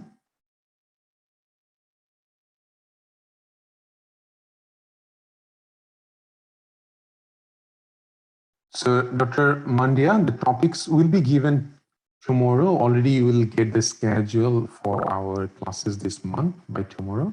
So Tuesday we'll be doing some random case discussion, and Wednesday we'll be doing the role play sessions on this topic that we have covered tonight, pediatrics vomiting.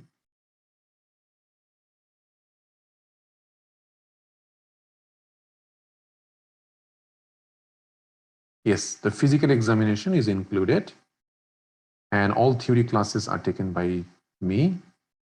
Yeah.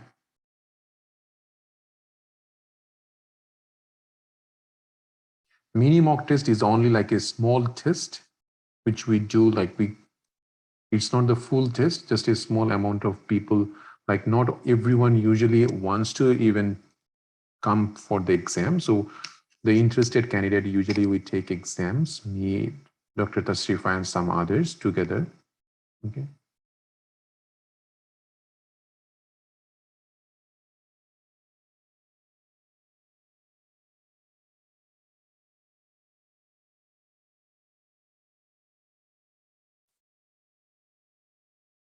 This course is not for PESCI, Dr. Prince.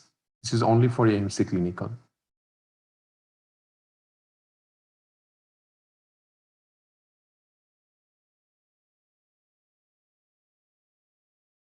All right. So if you still have any questions regarding how the course usually will go on, feel free to message us or email us. Okay.